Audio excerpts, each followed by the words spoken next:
Hello, welcome to my journal. I'm Steffanie Rivers. Since Santa didn't bring me the new car that I wanted for Christmas and I don't want to pay for one myself, I recently attended an auto auction so I could see how the tricks of that game are played. I was told that you can get a quality vehicle for wholesale prices, and so instead of me trying to go out and buy a new one at a dealership, I thought I would see how the tricks of that game is played. What I saw was that some cars went for as little as $1,000 and some cars went for as much as $5,000. But the purchase price was cheap enough so that buyers could save themselves a ton of money on the retail price. And if they wanted to, they could sell that car on the back end and make money that way, which is what most car dealerships do. And all you have to do is just spend a little bit of money on maintenance and registration fees, and then you could come out really good. That's where most car dealerships get their selection of used vehicles. Unless you're just into shiny things and you like spending money where somebody has marked it up 300 or 400%, why would anyone want to pay $20,000 for something that only costs a few $1,000s to purchase?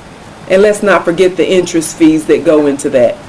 And although a vehicle might be considered as a luxury item, poor people often need their own car for transportation to and from work because they're relegated to work shifts that make it hard for them to rely on public transportation.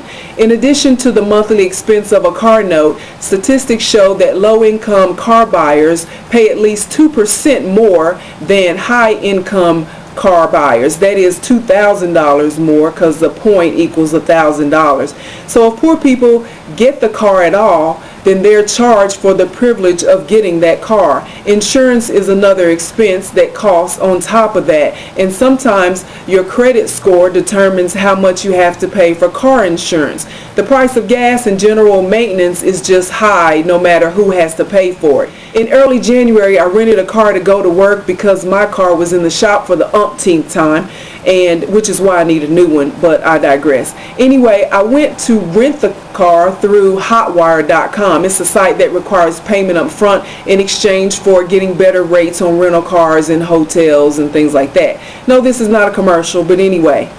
I prepaid for the car using my debit card because I don't use credit cards. And when I went to pick up the car, I was told that because I use the debit card, I have to pass a soft credit check. Now, I didn't pass the soft credit check, so Hertz wouldn't allow me to pick up the car that I had already prepaid for. So they said if I had used a credit card, I would not have to pass a soft credit check, which in my opinion, most people don't use credit cards because they want to avoid the interest fees, and two, for me, I'm trying to be a better steward of my money and just pay cash as I go. But I felt like I was being penalized because I'm trying to be a better steward of my money. Anyway, nobody at Hertz could explain to me what a soft credit check entailed, and when I called Hotwire to complain about it, they were willing to switch my reservation over to another rental company that would allow me to use my debit card, but that rental company wanted to charge way more than what I had already prepaid Hertz for the rental car. So I canceled it and got a refund.